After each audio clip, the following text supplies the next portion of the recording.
嗱，呢度啲肉啊，一梳一梳嘅，咁同埋咧，我好中意佢啊，加粒花生落去。經過差唔多2年嘅改造啊，呢度咧我哋係嚟到黃河洞水庫嘅其中一部分，都唔知算唔算叫運道啦。嗱，我暫且將呢度稱之為黃河洞水庫棧道，仲有蛋撻嘅，呢個係自己攞。咁啊，中意邊個就揀邊路。各位觀眾大家好，今日咧係星期日，咁啊個女就喺屋企做功課，咁啊所以咧冇家庭樂㗎啦。我哋轉咗嚟同個老婆去行山啊！行山都要食㗎。係啊，我哋咧去行白雲山，不過重點咧，我最想嘅咧唔係去行山，而係去上去飲茶。啊，去白雲山嗰個應該叫桂花園係嘛？咁啊，未有嚟過白雲山嘅觀眾，我覺得好奇怪，點解要專門上去食嘅咧？咁啊，話説係咁嘅。大家都知道啦，我唔係好中意食魚嘅，但係咧有幾個地方出品嘅蒸魚，我都係好中意。其中一個咧就係桂花園嗰條蒸魚，半邊，哇，好正好正好正，好多骨嘅。我又係唔中意食好多骨嗰啲魚嘅，唯獨得嗰條啊，我係好似蟹肉咁嘅魚。哇，講起都嘴喐啊嚇！快行，我哋坐車上去，唔好行上去。嗱，喺上去門口嗰條路上邊咧，已經有好多遊客㗎啦。咁啊，而家係2月份，你如果再遲啲咧，天氣炎熱咧，上山都幾辛苦嘅。而家嘅天氣咧係20攝氏度啊，咁啊9點差唔多10點鐘啦，上山係啱啱好啦，上到去大概11點未夠咁啦。通常我哋會咁嘅做法嘅，就喺前邊西門入嚇，西門冇錯啊嘛，係嘛？然之後喺雲台花園嗰個門落翻嚟，係啦。行正門啊，好多人啊，正門冇錯啦。嗱，我老婆咧對於上白雲山就好熟嘅，白雲山我好熟，我就一般啦。通常西門上去咧就方便，因為係有2間可以。喺我哋屋企咧有個巴士叫245，可以坐到嚟西門，就係行呢一小段嘅。咁南門都可以嘅，但係南門咧就多人好多，即係雲台花園嗰度啊。西門咧就係最好行嘅。雲台花園南門都有個好處，嗰度都好多嘢食，但係就好多人。咁最出名就好似有檔食鵝嘅。啊，同埋最出名就梗係沙河粉村啦嚇。我講上到白雲山。上白雲哦，竹城啊。竹城喺西門嚟啊。啊，竹城喺西門，係我哋而家上去都係嗰度隔離嘅桂花園。係廢話少講，快啲行啦！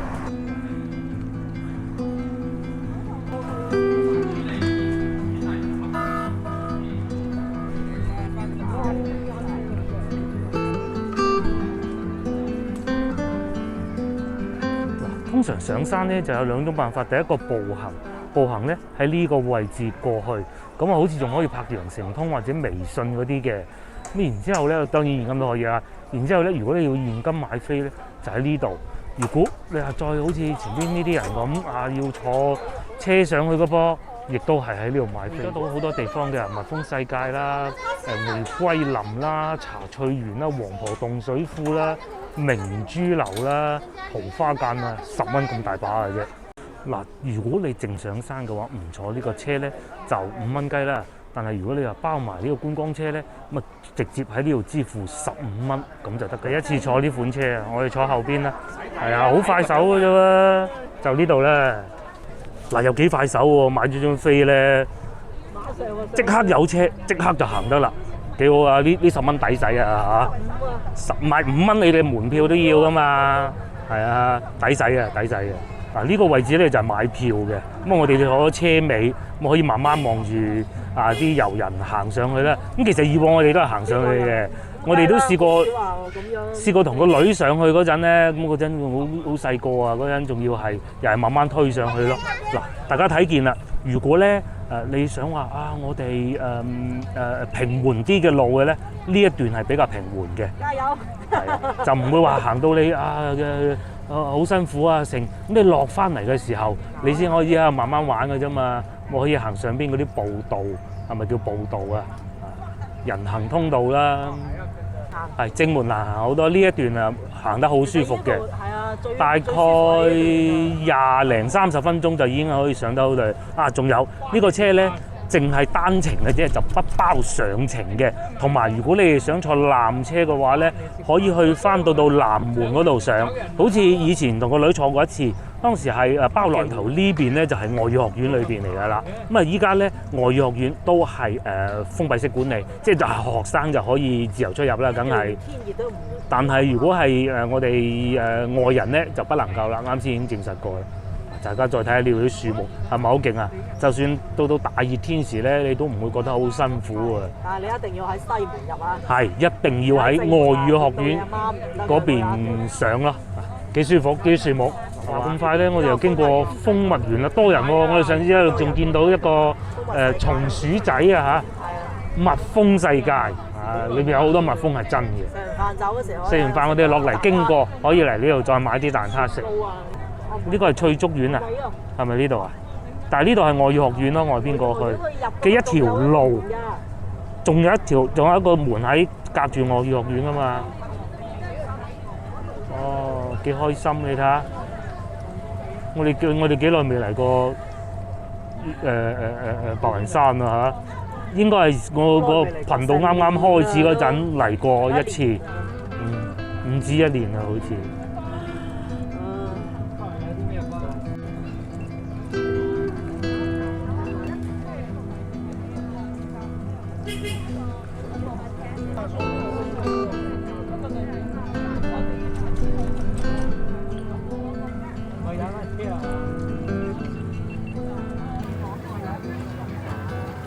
如果你秋天嚟嗰時，不過而家嚟得啱嘅，秋天有啲咩紅葉啊嗰啲睇。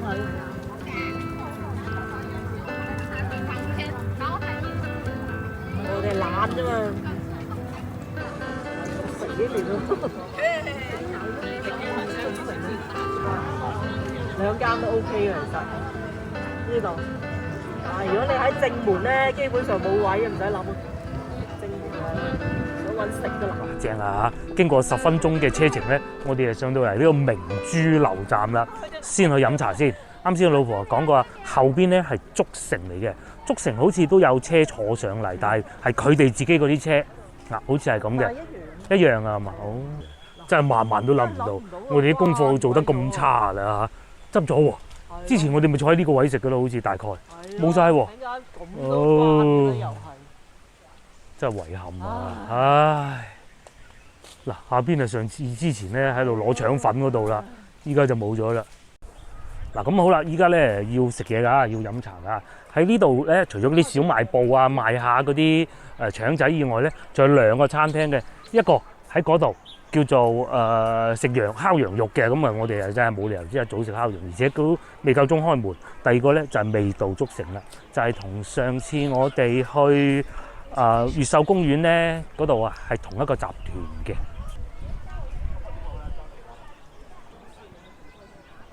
哇！正話咁快咧就揾到個位啦！呢度揾位都幾緊張啊嚇，因為我哋咧想坐喺呢種有遮喺上邊啊呢種半戶外嘅座位，2樓咧有部分都有開嘅。咁啊呢個鐘數咧又有得食粥啦，又有得飲茶食點心啦。如果到11點咧仲可以點菜，我哋主要就係食點心。嗱佢又喺度睇緊啦。上次咧我哋去越秀公園咪又係呢個集團下邊嘅餐廳啦，耀華集團喎。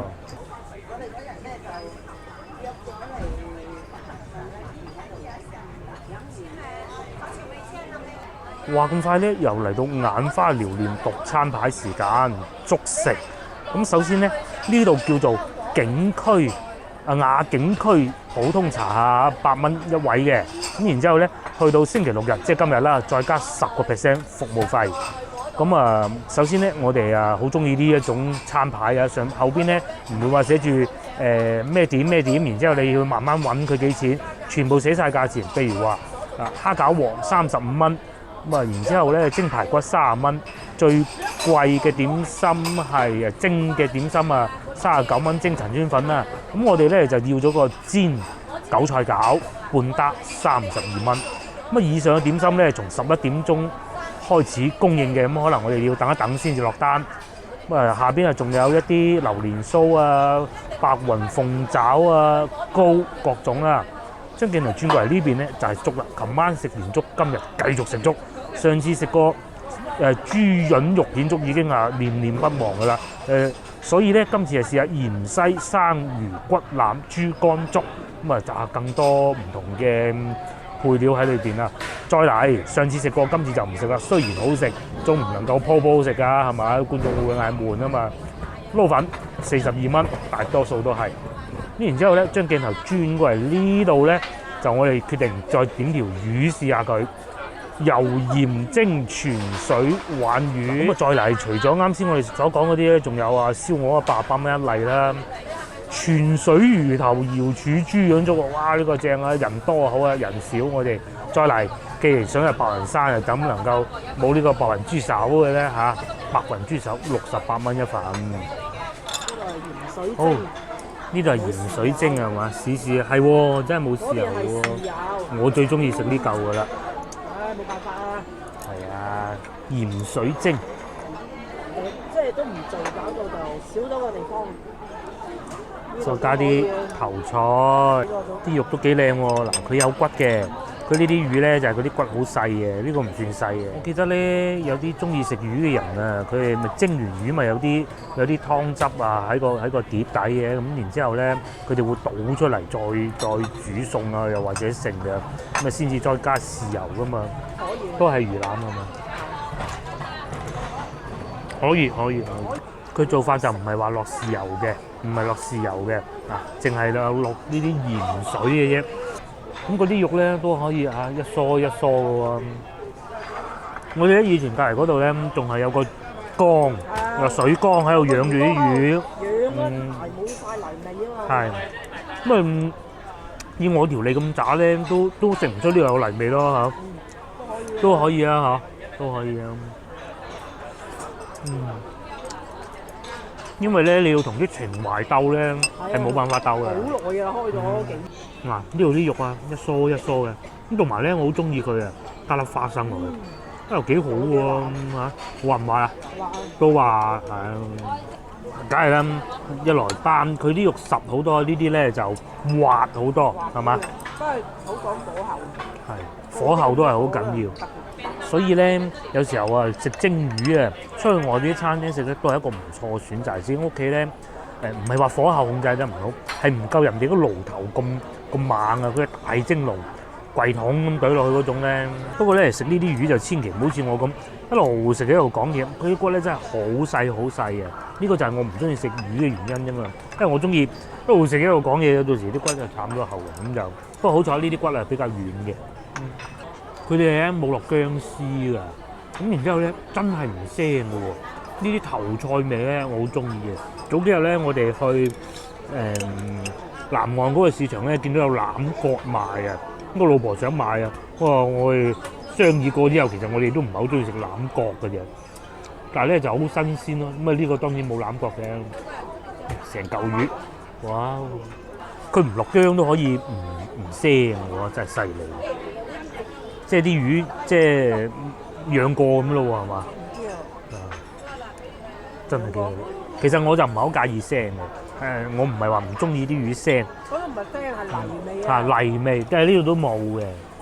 尤其呢部分咧，呢啲肉啊，一梳一梳咧，好好食嘅。我好中意啲啊，咁啊有葱嘅。嗱，好似我哋呢啲人咧唔識食魚咧，我係要咁做，我係要用我個極為上乘嘅筷子功。將嗰啲魚骨咧夾咗出嚟，其實識食嗰啲應該係成嚿魚揼落去然之後掠翻嗰啲骨出嚟噶嘛。咁我係冇咁嘅技能。你要攞魚牙先得㗎。我真係好中意佢啲調味啊。咁有條魚過唔過火，其實我真係唔係好食得出嘅。加埋啲花生都可以。加埋嗰啲鹹菜，呢梅菜。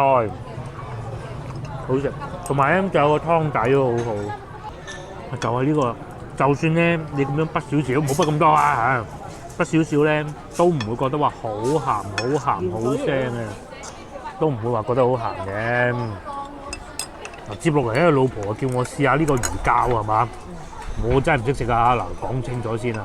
不過如果相比之下咧，魚頭同埋魚膠咧，咁我係會食魚膠嘅嚇。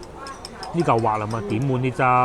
啲汁真係好好啊，好好啲汁。打半條魚啦。就係咁樣啦。魚膠最話呢嚿係咪？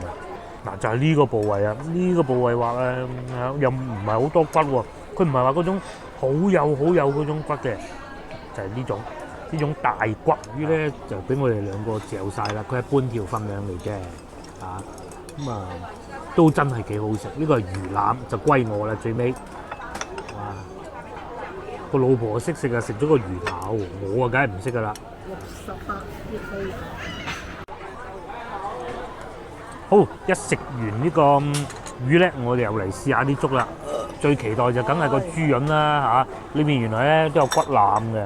豬潤好食啊！豬潤好食，佢哋啲豬潤真係，即係上次食過，今次都仲要食，咁大家就知道啦嚇。哇，幾綿嘅粥底。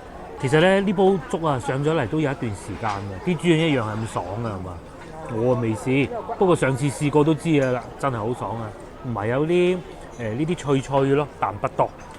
上一集我哋有食砂鍋粥，不過嗰個潮州式嘅，呢個就唔知咩色啦嚇。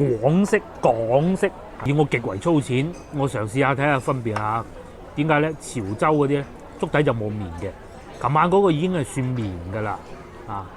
唔知大家有冇留意到呢個咧？就直頭就係粥同埋米混合得更融合啦。琴晚嗰啲咧就睇得到有分離嘅。迫不及待就試下件豬潤先啦嚇！哇，幾厚你嚇，真係值得嚟一次啊！呢啲豬潤，因為佢切得夠厚啊，幾厚咁咧，裏邊啊唔會話全部熟晒嘅，一啲都唔腥。因為佢切得夠厚咧，你話擺咗個煲咁耐，你話完全唔會過火係假嘅，外邊係有少少，但係裏邊咧一樣係夠嫩啊！所以完全冇呢啲問題，而且咧層次感仲豐富。你試諗一下，如果一嚿豬潤佢切到好薄，然之後咧火候控制得好好，固之然好，但係有爭少少火候咧，咁你會好難受嘅。呢個就啱啱好啊！而且夠厚喎，口感好豐富，只可惜呢啲脆脆少啲。同埋咧一浸就會腍咯。咁佢裏邊係有薑絲嘅，有骨腩嘅，豬潤都唔少啊！我同我老婆一人唔食咗起碼2件啦，係嘛？而且呢個份量要慢慢食晒先得啦，慢慢食啊！好，我啊繼續啦，再試多件骨腩同埋豬潤啦，試下骨腩先啊！我哋試下骨腩先。哇！骨腩又係我一道咧非常唔中意食嘅東西嚟嘅嚇，因為點解咧？我係好擔心咧佢啲骨啊走咗落個粥裏邊㗎。咁你然之後咧食晒一件豬潤，整到件條骨，咁你就玩完啦，係玩完啦。試下佢哋呢度點樣啦。嗱，我嘅理解係咁嘅，骨腩應該係啲骨冇咁細啩，唔似啱先嗰啲咁一絲一絲。哦，即係中間其實咧等於好似三文魚骨咁樣，嗰條好粗嘅骨。有時咪會加啲腩咯，就係呢個位置啦。唔多。哦，即係好似三文魚焗三文魚骨，中間嗰個骨裏邊有外邊有少少肉。幾厚？好厚肉啊，係啊。嗱，講清楚先，都係多骨嘅。我啱先咬咗嗰部分，真係似三文魚。不過三文魚骨咧嗰啲係焗咗噶嘛，呢個就唔同嘅。咁你食起身確實要小心，但係因為夠肥嘅呢部分，咁所以咧佢食起身咧，即使又好似擺粥裏邊咧，即係始終受熱噶嘛，佢亦都唔會過火嘅，就係呢度啦。一二位亂嗱，喺我仲食緊骨腩嘅時候咧，呢個煎餃送咗上嚟，新鮮熱辣送上嚟。不過等我食埋個骨腩先啦嚇，真係好似嗰啲三文魚骨啊，焗三文魚骨嗰種感覺嘅。不過當然啦，呢個唔係三文魚，呢個係咩魚啊？鯇魚啊。咁你話如果講到滑咁啊，梗係唔夠啱先嗰個滑嘅，嗰個咧都已經整得好好㗎啦。咁啊，仲有呢啲部分嘅喎。哇，粥咧第3碗啦。咁咧攤凍嘅過程中咧，等試個餃子先。嗱，呢啲係我哋廣府餃子啊，即係牛龜咁大隻嘅。咁啊，呢個係我拳頭，咁啊拳頭就梗係大過佢少少嘅。啱啱煎好，試下味道先。嗱，咬咗一啖，果然新鮮係唔同嘅。第一，餃子皮夠薄，我都講過好多次啊。咁啊，其次咧，一定要新鮮，煎得夠好啊，呢個係絕對冇問題嘅。同埋咧，近期識多一樣嘢，油唔會好多，睇咗張紙唔透明嘅。咁但係咧，因為裏邊係有擺啲沙葛啊，係啊，琴晚買嗰個咧嚇沙葛，所以咧好多汁，甚至乎我寧願佢放少啲肉，唔可以唔放啊，放少啲肉，韭菜都要嘅，放多啲沙葛仲好味。如果你淨係肉同埋嗰啲韭菜咧，有時候啊做得唔好啊，嗰啲肉咧唔係鞋啊，佢會搭埋一嚿，好似一個豬肉球加咗一個韭菜質落去咁，嗰種係最難食嘅。呢種咧近乎係最好食嘅。我寧願咧佢喺度食嘅過程中啊，喺度食可能會有啲嘢跌出嚟嘅，因為你唔可能一啖咬晒啊嘛。擺個碗度有啲嘢跌出嚟，而唔係話咧嗰個皮一懟落嚟，成嚿肉裏邊就肉球咁樣，哇！嗰啲我真係唔得啊！呢個就好好啊，我呢度都聞到啊，你嗰啲韭菜味。嗱，我哋又食飽飽啦，最終埋單咧係180蚊。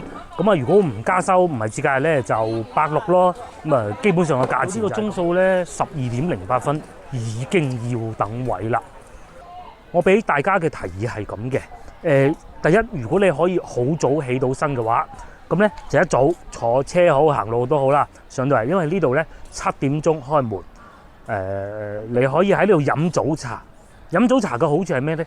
我哋啱先咧咪點個餃子一點一打嘅，我哋係好餓，確實全部都食晒。咁但係如果你話，哎呀，我淨係想試多幾款喎，其實咁樣唔係一個好嘅做法。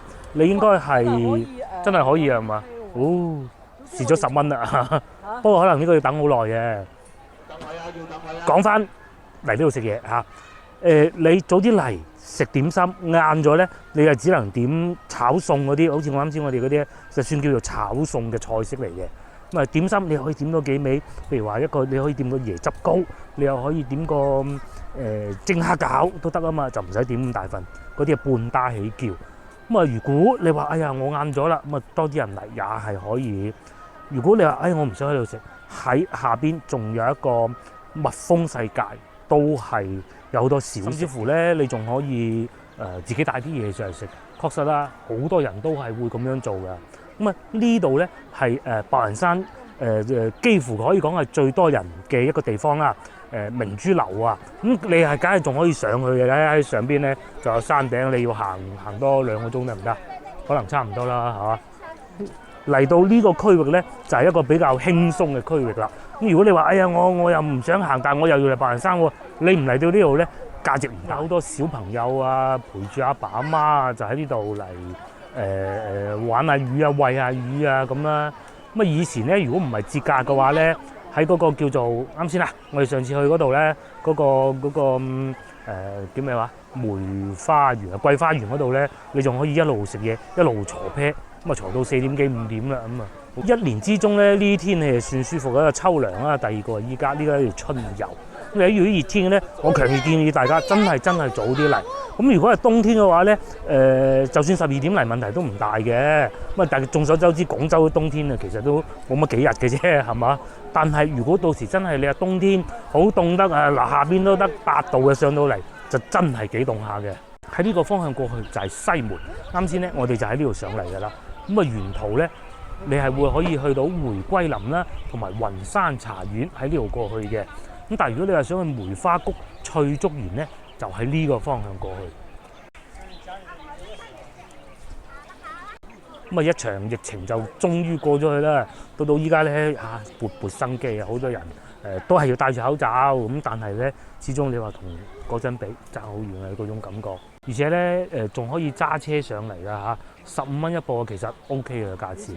以前唔可以啊，依家可以啊。咁啊，因為其實係咁嘅，係疫情嗰陣咧，佢真係冇乜人想活化下。咁啊，所以咧先至俾嘅，依家咧就都冇人咁做啦。佢呢個俾揸車上山好似係有限制時間啊，唔太肯定啊。咁啊，其實如果係可以都幾好嘅，15蚊一鋪。你話咧，你如果係一個行山愛好者，每個星期都係行嘅，咁白雲山對你嚟講可能真係唔係好大挑戰嚟嘅。咁啊，如果你未嚟過咁，可以嚟試下嘅。咁啊，行到上去咩天南第一峰嗰度都得。但係咧幾辛苦嚇，嗱好似我哋啲咁咧又大肚腩啊，平時咧又唔係點行路嘅，其實啱先我哋呢個方法係最好嘅，你俾咗10蚊雞上到去食完啦，跟住慢慢行落去，即係等於行一個辛苦少少嘅荔灣湖公園咁樣咯嚇。而且個門口又夠多，你話行到落去我仲唔夠喉，仲要再食，你去南門整個沙河粉村又得。接落嚟呢，我哋就會往呢個方向行過去。呢個方向啲樹後邊呢，就係黃婆洞水庫，大概係21年11月到12月之間啦，我哋曾經嚟過一次，當時咧乜都冇整緊，依家咧就若隱若現，好似初具規模啦。咁啊行過我哋都經過差唔多2年嘅改造啊，呢度咧我哋係嚟到黃婆洞水庫嘅其中一部分，呢度咧已經變成一個公園仔嚟嘅。咁前邊呢度咧，大家睇咁多水就知道水庫啦，係嘛？好多遊人咧上到嚟呢度，咁啊坐喺度啊，喺度食下啲嘢啊，又或者釣下魚啊。咁喺呢度咧，哇，就可以望到咁靚嘅水庫啊！真係整好晒喎。之前全部都係黃泥嚟嘅，抽乾咗啲水，全部整過晒。咁對面仲有呢個叫唔叫雲道咧？雲道可以行到嚟呢度啊，正喎。不過好曬。好曬。咁我哋未必會行嘅嚇，到時再講啦。咁啊，一路咁啊，沿住呢個黃婆洞水庫咁樣嚟行噶噃。我仲可以睇到嗰啲杉樹添，對面呢邊有杉樹。今日天氣非常之好，又唔凍，又有風啊，又有熱頭，着件短袖一流啊！經過不遠咧，我哋係嚟到呢個梅花谷啊，就喺呢度過去啦，好似靚咗好多咁嘅嚇。以前冇咁企理嘅喎。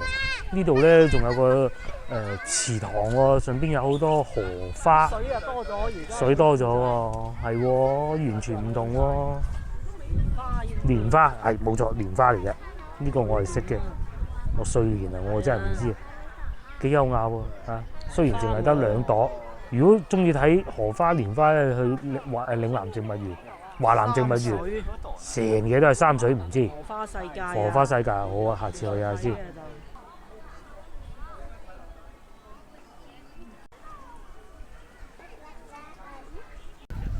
後邊仲有個餐廳，啱先我哋喺度講緊，爭啲唔記得講。啱先我哋去飲茶嗰啲細節添。你話同以前我哋去桂花園比咧，係冇得比，因為嗰度係情懷居多嘅，同埋價格就自然平啲，好多情懷喺裏邊嘅。咁啊嗰啲煎餃啊，又唔使加一啊，自己去攞餐具啊，自己去攞嘢食啊，睇住阿姨拉腸粉啊。咁但係如果你話撇除晒呢啲嘢，淨係講啲嘢食擺喺度咧，其實事實上竹城係會相對精緻啲嘅嚇，精緻啲嘅，企理啲嘅。咁啊價錢啊自然肯定係都貴啲啦，係嘛？係咯。最弊咧就係少咗個選擇。咁至於你話蒸魚有冇嗰邊咁好咧？喺我嘅角度睇係冇嘅嚇。梗係冇啦。冇嗰度咁好。係，但係嗰邊蒸魚係好食到，連我唔中意食魚我都會記得住。炸嗰啲唔計啊。冇啦，就真係得佢同埋我阿叔煮嗰啲黃骨魚咯，就係呢2款啦，蒸嗰種，咁啊真係好好食嘅。咁啊至於呢邊就唔好懷念啊，冇咗啦，係嘛？值得嚟一次呢個竹城，值得嚟一次，一定要早。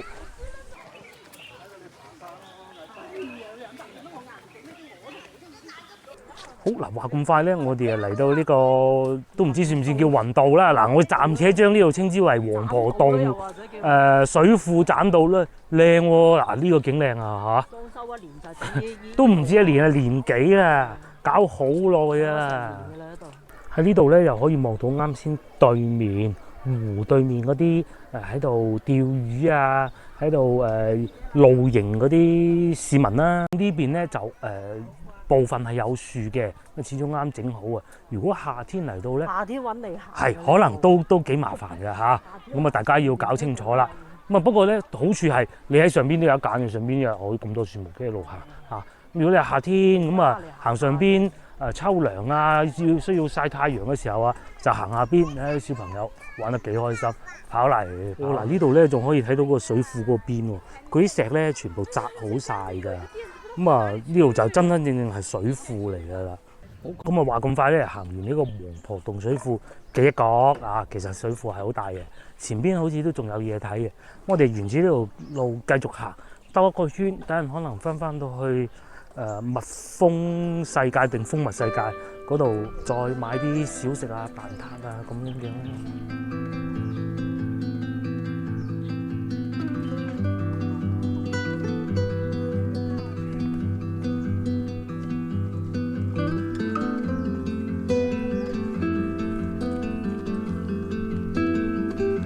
嗱，經過一段路嘅步行啦，我哋嚟到黃婆洞水庫嘅核心啦，就喺呢度可以穿過去嘅。啱啱新整嗰啲走廊，大家唔認得呢個艇認得啦吧嚇？呢個應該係水閘嚟嘅。我哋咧就喺呢度一路咁樣穿過去。我好記得細個以前啊，個女仲好細個嗰陣，同佢嚟過一次。當時呢度好似都仲有得釣魚嘅。咁啊，而家就梗係冇啦嚇，全部歸晒白雲山公園管理啦。咁下邊咧仲有啲小朋友喺度玩下泥沙啊，撈下魚咁樣咯。咁但係都係嗰句啦，如果你熱天咧嚟到呢度咧，你就好攞命嘅嚇。今日依家大概係25攝氏度到啦。如果係夏天36度，你就要咁樣暴曬住行過去，哇，爽啊！咁至於呢度上邊咧係有個飛索嘅，喺上邊一路坐落，好似唔知200幾蚊定唔知乜嘢咁，我唔係好記得啦。係啊，如果你中意，其實呢個幾好嘅。但係咧呢啲你俾翻200幾蚊我咧，我都未必㗎啦嚇。嗱咁啱咧，又見到有一位勇士經過啦，哇咁樣嘅喎，我喺度睇見都驚啊陰公，佢震下咁喎。我呢個可能工作人員嚟嘅，我估會唔會啊？不知道。白雲飛索。原先呢度話俾人釣魚啊嘛。釣魚。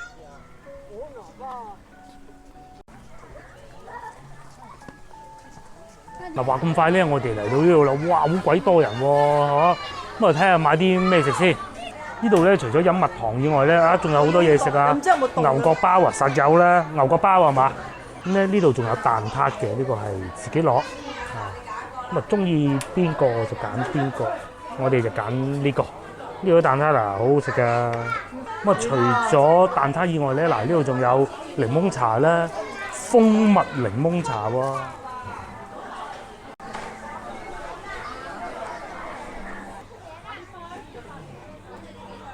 真係多人到不得之了啊！嚇，買咗一個蛋撻啦，9蚊雞，呢個我記得啦。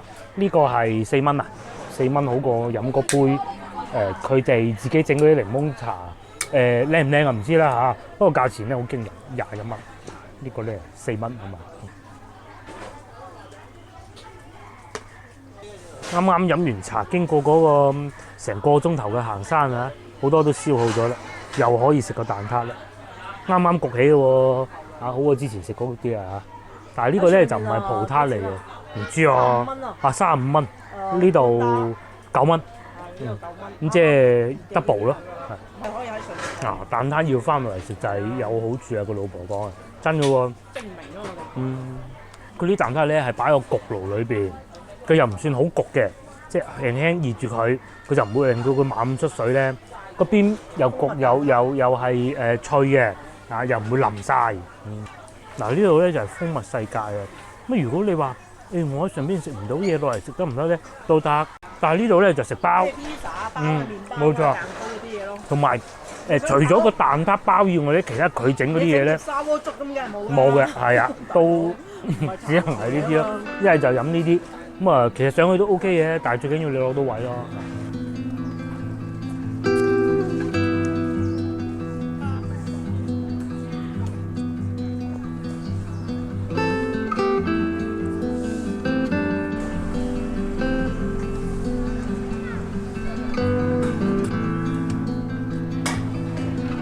嗱，好啦，咁啊，我哋咧白雲山半天之旅又到此為止啦。